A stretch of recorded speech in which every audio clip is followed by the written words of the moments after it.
Hello दोस्तों, कैसे हैं आप लोग। स्वागत है आप सभी लोगों का, आप सभी के अपने चैनल सपोर्टिंग आप फार्मेसी में। दोस्तों, आज का ये वीडियो आप सभी लोगों के लिए बहुत ही महत्वपूर्ण होने वाला है, क्योंकि आज की इस वीडियो में आप लोगों को बताने वाला हूं मेडिकल स्टोर के सभी प्रकार की दवाइयों के बारे में। जैसे कि देखिए, मेडिकल स्टोर में बहुत सारी दवाइयाँ होती हैं और इन सारी दवाइयों के बारे में अलग अलग प्रकार की दवाइयाँ यहाँ पर देखे जाते हैं, और ये सारी दवाइयों के बारे में एक ही वीडियो में पूरा डिटेल आपको एकदम अच्छे से समझाने की कोशिश करूँगा। तो आज का वीडियो बहुत महत्वपूर्ण है, कोशिश करना कि इस वीडियो को पूरा जरूर देख लेना। हर एक दवाइयों के बारे में कोशिश करूँगा कि एकदम आसान भाषा में आपको समझाऊँ। तो चलिए वीडियो को स्टार्ट करते हैं। लेकिन दोस्तों, वीडियो को स्टार्ट करने से पहले एक महत्वपूर्ण सूचना यह है कि सपोर्टिंग आप फार्मेसी के इस चैनल पर यह वीडियो बनाया जाता है केवल और केवल मेडिकल छात्रों के नॉलेज के लिए। कोई भी दवा अपने से ना इस्तेमाल करें बिना डॉक्टर के सलाह के। फेस को अपने हटा दिया है, जिससे यहाँ पर नीचे आप लोगों को एकदम साफ साफ सारी चीज दिखे। तो चलिए स्टार्ट करते हैं। सबसे पहले मेडिसिन के बारे में। सबसे पहले आपको बता देता हूँ कि जिन मेडिसिन के अंत में प्राजोल लगा रहता है, वो सारी दवाइयाँ एसिडिटी, गैस, उन सारी चीजों को ठीक करने वाली दवा होता है। जैसे कि एग्जाम्पल की बात करें तो पेंटाप्राजोल, तो यहाँ पर भी देखिए प्राजोल आया हुआ है। ओमेप्राजोल, तो यहाँ पर भी देखिए प्राजोल आया हुआ है। तो कोई भी दवा के नाम के लास्ट में अगर आ जाता है प्राजोल, क्या आ जाता है, PRAZOLE आ जाता है, तो वो सारी दवाइयां क्या होती है, गैस की दवाइयां होता है। एग्जाम्पल की बात करें तो आप लोगों को बताएं पेंटाप्राजोल, ओमेप्राजोल, तो ये सारी दवाइयां गैस की दवाइयां होती हैं, जो कि ये पेंटाकाइंड के नाम से फेमस होता है, ये पेरिजोल के नाम से फेमस होता है, लेकिन इनका नाम बस प्राजोल आपको याद रखना है, जिससे आप लोग कभी भी नहीं भूलेंगे। चलिए बात करते हैं अगले मेडिसिन के बारे में। अगला जो मेडिसिन है वो है जिन मेडिसिन के अंत में टिडीन लगा रहता है। वो क्या होता है, वो भी एक प्रकार का H2 एंटागोनिस्ट मेडिसिन होता है, जो कि ये भी हमारे पेट के गैस को, पेट के एसिडिटी को ठीक करने का काम करता है। जैसे कि एग्जांपल की बात करें तो एग्जांपल में देखिए रेनिटिडीन हो गया, सिमिटिडीन हो गया, तो सब में देखिए टिडीन आया हुआ है। तो किसी भी दवाइयों के नाम के लास्ट में अगर टिडीन आ जाए या फिर प्राजोल आ जाए, तो वो सारी दवाइयाँ गैस की दवाइयाँ होती हैं। इतना बात आप लोगों को समझ में आ गया होगा। तो चलिए बात करते हैं अगले मेडिसिन के बारे में। अगला जो मेडिसिन है वो है इसी तरीके से देखिए, मेडिकल स्टोर में आप जाएंगे तो बहुत सारी दवाइयाँ वहाँ पर रखे रहते हैं, और इन सारी दवाइयों को अगर थोड़ा बहुत आप ट्रिक बना करके समझ लेंगे तो सारी दवा का नाम आपकी जुबान पर याद हो जाएगा। वो सारी जानकारी आपको हो जाएगा और आप देखते ही बता देंगे कि ये दवा इस काम में आता है, ये दवा इस चीज़ को ठीक करने के लिए होता है। बस आपको ट्रिक पता रहना चाहिए। तो चलिए सबसे पहली बात करते हैं अगले मेडिसिन के बारे में कि जिन मेडिसिन के अंत में आइन लगा रहता है, INE लगा रहता है, वो एक प्रकार का एंटी हिस्टामिनिक कह सकते हैं या फिर एंटी एलर्जिक मेडिसिन होता है। एलर्जी को ठीक करने वाली दवाइयाँ होता है। मान लीजिए किसी को एलर्जी हो गया है, बहुत ज़्यादा छींक आ रहा है, या फिर हमारी स्किन के ऊपर एलर्जी हो गया है, स्किन हमारे रेडनेस हो गया है, तो उन सारी चीज़ों को ठीक करने वाली जो दवाइयाँ होता है वो एंटी एलर्जिक मेडिसिन होता है। और उसको पहचानने के लिए हम लोग देखेंगे लास्ट में INE, जैसे कि फेनिलेप्रिन, तो यहाँ पर देखिए INE आया हुआ है। उसके बाद फिनेरामाइन, तो यहाँ पर भी देखिए आइन आया हुआ है। एविल में आप देखेंगे जो ऊपर नाम लिखा गया है वो लिखा है फिनेरामाइन, तो INE आया हुआ है ना। तो ये जो दवाइयाँ होती हैं एक प्रकार के एंटी एलर्जिक मेडिसिन होते हैं, एलर्जी को ठीक करने वाली दवा होता है। अगला जो मेडिसिन है दोस्तों वो है जिन मेडिसिन के अंत में फिनेक आ जाए या फिर प्रोफेन आ जाए, वो सारी दवाइयाँ एक प्रकार के non steroidal anti inflammatory drug होते हैं। इनका काम होता है हमारे शरीर में दर्द हो रहा है, हमारे शरीर में सूजन बना हुआ है, तो उन सारी चीज़ों को ठीक करने के लिए हल्का फुल्का अगर टेम्परेचर भी बढ़ा हुआ है तो उसको भी ये मेंटेन करने का काम करते हैं, अगर उसमें कम्बिनेशन में PCM भी मिला हुआ है। समझ गए आप लोग। तो प्रोफेन लगा हो या फिर फिनेक लगा हो, तो वो सारी दवाइयाँ दर्द की दवाइयाँ होती हैं, सूजन की दवाइयाँ होती हैं। जैसे कि फिनेक की बात करें तो देखिए डाइक्लोफिनेक, ये भी डाइक्लोफिनेक है। एसिक्लोफिनेक, तो डाइक्लोफिनेक हो गया, एसिक्लोफिनेक हो गया, सब में फिनेक आ रहा है ना। वो सारी दवाइयाँ दर्द की दवाइयाँ होती हैं, सूजन की दवाइयाँ होती हैं। प्रोफेन की बात करें तो आइबोप्रोफेन, कीटोप्रोफेन, तो सब में देखिए प्रोफेन आ रहा है। तो प्रोफेन आ रहा है ना, तो ये भी दर्द की दवा होता है, सूजन की दवा होता है, इनका काम वही होता है। आई होप ये भी बात आप लोगों को समझ में आ गया। देखते ही देखते हम लोगों ने एक ही बात में चार टैबलेट के बारे में समझ लिया है। इसी हिसाब से चलिए बात करते हैं अगले मेडिसिन के बारे में। अगला जो मेडिसिन है वो है कि जिन मेडिसिन के अंत में ओफ्लाक्सिन आता है, वो एक प्रकार का क्यूनोलोन्स के क्लास का एंटीबायोटिक मेडिसिन होता है। ये एंटीबायोटिक होता है। अगर किसी भी दवा के नाम के लास्ट में ओफ्लाक्सिन लगा रहता है, आप समझ जाएंगे कि वो एंटीबायोटिक मेडिसिन है, बैक्टीरियल इन्फेक्शन को किल करने वाली दवा है। अब ओफ्लाक्सिन जैसे कि सिप्रोफ्लाक्सिन, तो देखिए यहाँ पर ओफ्लाक्सिन आया हुआ है, ओफ्लाक्सिन इसका नाम ही है। लीवोफ्लाक्सिन, तो यहाँ पर भी देखिए ओफ्लाक्सिन आया हुआ है। तो इस प्रकार से आप लोग समझ जाएंगे कि ये दवाइयाँ एंटीबायोटिक मेडिसिन है। इसी हिसाब से अगले मेडिसिन की बात करें तो जिन मेडिसिन के अंत में एजोल आता है, वो क्या होता है, एक प्रकार का एंटी फंगल मेडिसिन होता है। लेकिन दोस्तों ये दांत खाद खुजली की दवा होता है। लेकिन यहाँ पर जो छात्र होते हैं वो कंफ्यूज हो जाते हैं इन दो चीज़ को लेकर के, PRAZOLE, प्राजोल और AZOLE, एजोल और प्राजोल में वो लोग कंफ्यूज हो जाते हैं कि यहाँ पर भी तो एजोल है और यहाँ पर भी एजोल है, लेकिन एजोल से थोड़ा सा 2 कदम आगे बढ़ जाना, अगर वहाँ पर प्राजोल लिखा रहेगा तो वो क्या होगा, वो गैस की दवाइयाँ होगा। लेकिन एजोल के पहले अगर प्रा नहीं लगा रहेगा तो वो क्या होगा, फंगल इन्फेक्शन की दवा रहेगा, दांत खाद खुजली की दवा होगा। जैसे कि पेंटाप्राजोल, ओमेप्राजोल, तो प्राजोल है ना।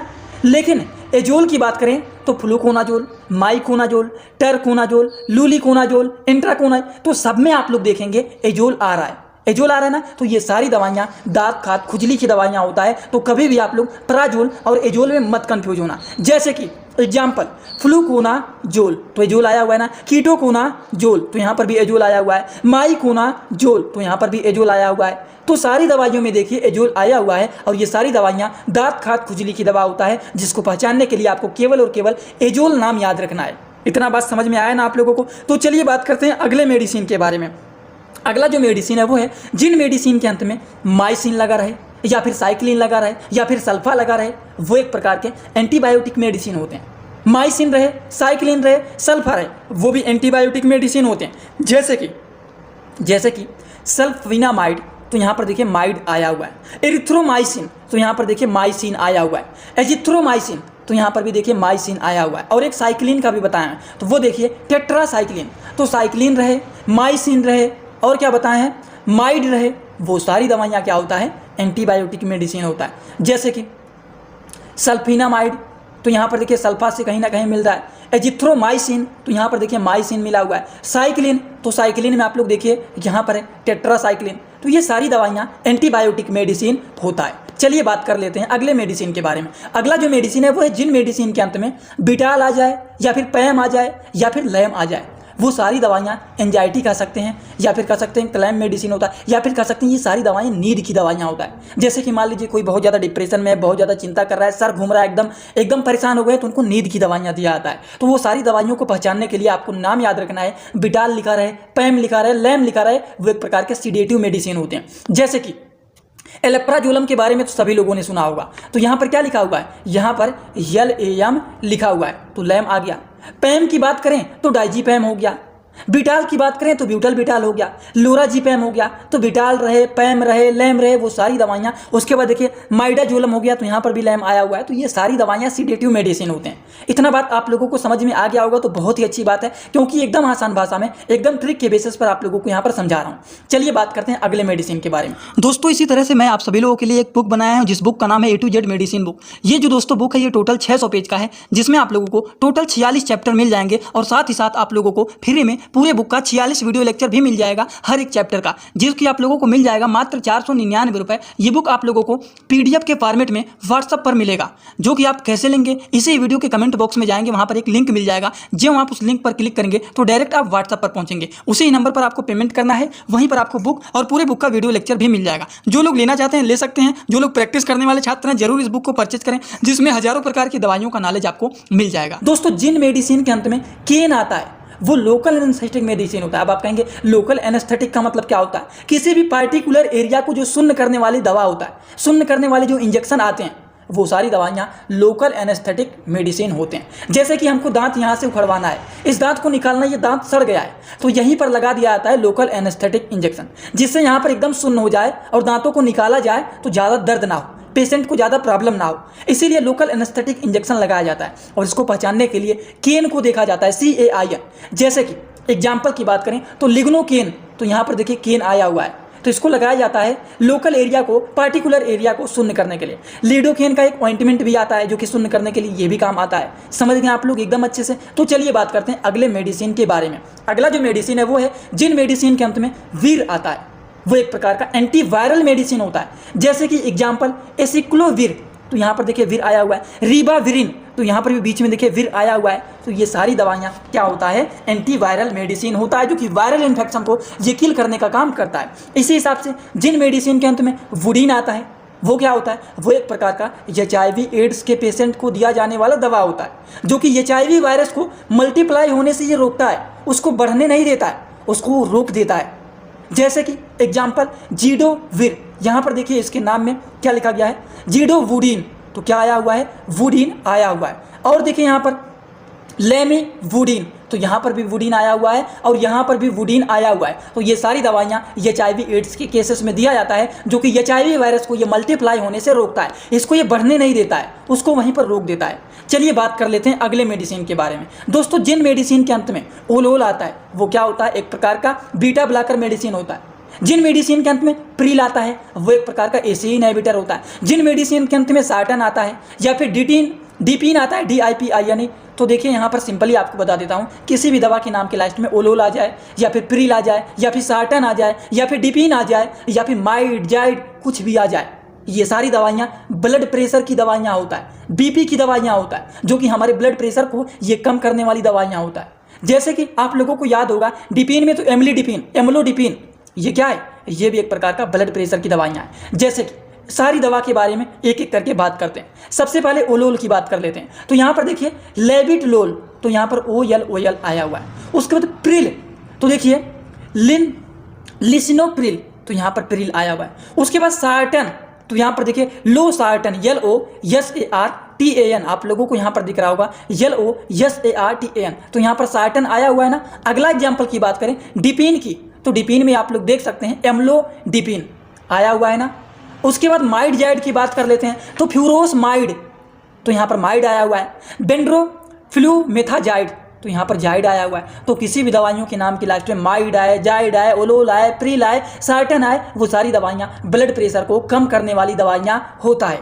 बात समझ में आया ना आप लोगों को। तो चलिए दोस्तों बात करते हैं अगले मेडिसिन के बारे में। दोस्तों, जिन मेडिसिन के अंत में एस आता है वो क्या होता है, एक प्रकार का थ्रोम्बोसाइटिस, ब्लड क्लॉट को ये ब्रेक करने वाली मेडिसिन होता है। ब्लड क्लॉटिंग हो गया है तो उसको ये ब्रेक करने का काम करते हैं, इसको तोड़ने का काम करते हैं। जैसे कि एग्जाम्पल की बात करें तो क्या आता है, एस आता है। तो एस की बात करें तो स्ट्रेप्टोकाइनेस, तो यहाँ पर देखिए एस आया हुआ है। समझ गए आप लोग। तो जैसे मान लीजिए यहाँ पर ब्लड क्लॉट हो गया है तो उसको ये ब्रेक करने का काम करते हैं। इसी हिसाब से बात करें अगले मेडिसिन के बारे में, तो दोस्तों जिन मेडिसिन के अंत में स्टैटिन आता है वो ब्लड कोलेस्ट्रॉल को कम करने वाली दवाइयाँ होता है। जैसे कि लोवास्टैटिन, तो यहाँ पर स्टैटिन आया हुआ है। एट्रोवास्टैटिन, तो यहाँ पर भी स्टैटिन आया हुआ है। तो ये ब्लड के कोलेस्ट्रॉल लेवल को कम करने का काम करता है स्टैटिन वाले मेडिसिन। चलिए बात कर लेते हैं अगले मेडिसिन के बारे में। दोस्तों, जो अगला मेडिसिन है वो है जिन मेडिसिन के अंत में सोन आता है, वो एक प्रकार का स्टेरॉयडल मेडिसिन होता है। जैसे कि एग्जाम्पल इसका यूज क्या आता है, सूजन, दर्द, रेडनेस, एलर्जी को ठीक करने के लिए। किसी भी दवाइयों के नाम के लास्ट में अगर सोन आता है वो स्टेरॉयडल मेडिसिन होता है, जिसका इस्तेमाल सूजन, दर्द, लालिमा, एलर्जी को ठीक करने के लिए इस्तेमाल किया जाता है। जैसे कि डेक्सोना में देखिए डेक्सोमेथासोन, बीटामेथासोन, और यहाँ पर भी देखिए ये भी बीटामेथासोन का क्रीम है। तो ये सारी दवाइयाँ जो होता है दर्द को, सूजन को, रेडनेस को, एलर्जी को ठीक करने वाली दवा होता है। इसी हिसाब से हम बात कर लें अगले मेडिसिन के बारे में। तो दोस्तों, जिन मेडिसिन के अंत में सेट्रान आता है वो क्या होता है, 5-HT3 एंटागोनिस्ट का मेडिसिन होता है। और इसका इस्तेमाल तब किया जाता है जब किसी का जी मचलाता है, जब किसी को उल्टी होता है, तो उन सारी चीज़ों को रोकने के लिए सेट्रान वाले मेडिसिन का इस्तेमाल किया जाता है। जैसे कि ओंडेनसेट्रान, तो सेट्रान आया हुआ है ना। डोलासेट्रान, तो यहाँ पर भी देखिए सेट्रान आया हुआ है। तो ये सारी दवाइयाँ उल्टी को रोकने वाली मेडिसिन होता है। इसी हिसाब से बात करें अगले मेडिसिन के बारे में, तो दोस्तों जिन मेडिसिन के अंत में नाइडाजोल आता है वो सारी दवाइयाँ एमोबिक डाइसेंट्रिक मेडिसिन होता है। जैसे कि मान लीजिए अगर किसी को डायरिया हो गया है, पेट खराब हो गया है, तो उस केसेस में दिया जाता है मेट्रोजिल, जिसका नाम होता है मेट्रोनाइडाजोल। तो यहाँ पर देखिए नाइडाजोल आया हुआ है। ओरिंडाजोल, तो यहाँ पर भी देखिए ओरिंडाजोल, तो ORNIDAZOL, तो यहाँ पर भी नाइडाजोल आया हुआ है। तो मेट्रोनाइडाजोल, ओरिंडाजोल, तो सब में देखेंगे तो नाइडाजोल आया हुआ है। तो ये सारी दवाइयाँ क्या होता है, एमोबिक डाइसेंट्री के केसेस में ये दिया जाता है। इसी हिसाब से बात करें अगले मेडिसिन के बारे में, तो दोस्तों जिन मेडिसिन के अंत में ट्रिप्टन आता है वो क्या होता है, ये भी एक प्रकार का 5-HT3 का 5-HT एंटागोनिस्ट मेडिसिन होता है। अब इसका क्या काम होता है, इसका इस्तेमाल किया जाता है माइग्रेन पेन को ठीक करने के लिए। आपके पास कभी ना कभी इस तरीके के पेशेंट आए होंगे जो कि कहते हैं लग रहा है हमारा आधा सर फट रहा है, आधे सर में केवल इतना ज़्यादा दर्द हो रहा है कि क्या बताएं, जैसे कि फट के निकल जाएगा।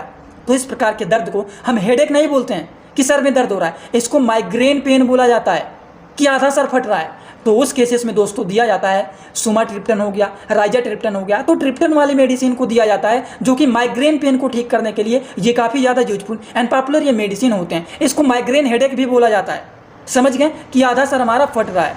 चलिए बात कर लेते हैं अगले मेडिसिन के बारे में। अगला जो मेडिसिन है वो है कि जिन मेडिसिन के अंत में ग्लिप्टिन लगा रहता है वो DPP4 इनहिबिटर का मेडिसिन होता है, जिसका इस्तेमाल डायबिटीज मतलब शुगर के पेशेंट को ये दिया जाता है। अब ग्लिप्टिन लगा रहता है, तो एग्जाम्पल जैसे कि सीटाग्लिप्टिन, लीनाग्लिप्टिन, तो सब में देखिए ग्लिप्टिन आया हुआ है। अब ये दवाइयाँ डायबिटीज के पेशेंट को दिया जाता है। समझ गए आप लोग? तो चलिए बात कर लेते हैं अगले मेडिसिन के बारे में। दोस्तों, जिन मेडिसिन के अंत में टेरोल लगा रहता है वो क्या होता है? ब्रोंकियोडाइलेटर मेडिसिन होता है, जो कि इस तरह की दवाइयाँ दमा वाले पेशेंट को दिया जाता है, अस्थमा के मरीज को दिया जाता है। इसमें क्या होता है, दमा वाले मरीज में देखा जाता है कि जो हमारा नॉर्मल ब्रोंकियोडाइलेटर होता है, ब्रोंकाई होता है, ये इस तरीके से खुला हुआ रहता है जिससे हम आसानी से सांस को अंदर बाहर कर सकते हैं। लेकिन अगर यही हमारा ब्रोंकाई एकदम सिकुड़ जाता है इस तरीके से, जिसकी वजह से हम अपने सांस को अंदर और बाहर नहीं कर सकते हैं, तो इसको हम बोलते हैं कि हमारा ब्रोंकाई कॉन्ट्रैक्ट हो गया है, सिकुड़ गया है। तो इसको फैलाने के लिए, नॉर्मल कंडीशन में लाने के लिए हम लोग ब्रोंकोडाइलेटर मेडिसिन का इस्तेमाल करते हैं। डाइलेटर का मतलब होता है फैलाना, तो इसको ये फैलाने का काम करता है और फैला करके नॉर्मल कंडीशन में लाने का इसको काम करता है ब्रोंकियोडाइलेटर मेडिसिन। तो ब्रोंकियोडाइलेटर के मेडिसिन के अंत में आता है टेरोल। जैसे कि एग्जाम्पल की बात करें तो यहाँ पर देखिए एल्ब्यूटेरॉल, तो यहाँ पर टेरॉल आया हुआ है। साल्मेट्रॉल, तो यहाँ पर भी देखिए टेरॉल आया हुआ है। तो ये दवाइयाँ जो होती हैं ये हमारे ब्रोंकाई को डायलेट करने का काम करते हैं, उसको ये खोलने का काम करते हैं, जिससे मरीज अच्छे से सांस को अंदर और बाहर कर सके।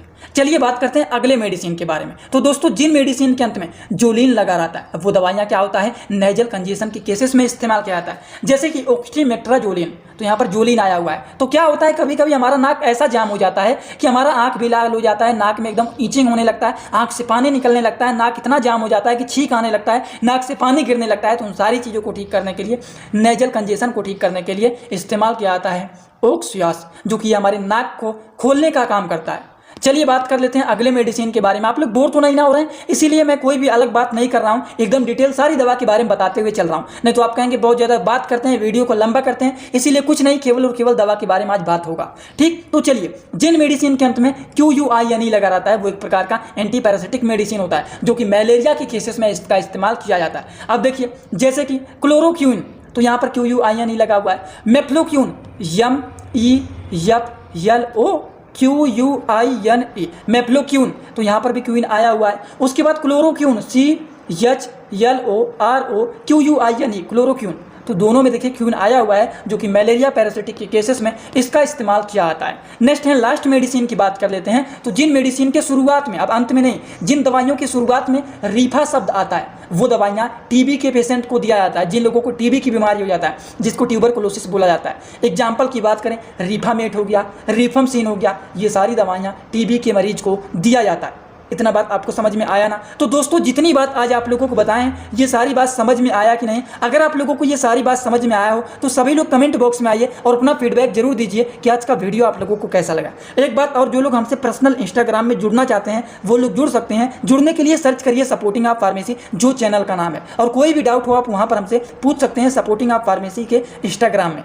और आप लोगों के लिए मैंने एक टेलीग्राम ग्रुप भी बनाया हुआ है जिसमें 6000 से ज़्यादा लोग जुड़ चुके हैं। उसमें भी जुड़ने के लिए सपोर्टिंग ऑफ फार्मेसी, जो चैनल का पूरा नाम है, सर्च करेंगे तुरंत आपको मिल जाएगा। आप वहां पर हमें फॉलो करके जुड़ सकते हैं। SOP सर्च करोगे तो कहीं नहीं मिलेगा, सपोर्टिंग ऑफ फार्मेसी पूरा सर्च करना तो सब जगह मिल जाएगा। तो चलिए दोस्तों, आज का वीडियो यहीं पर होता है complete. Thanks for watching video, like comment share and subscribe this channel.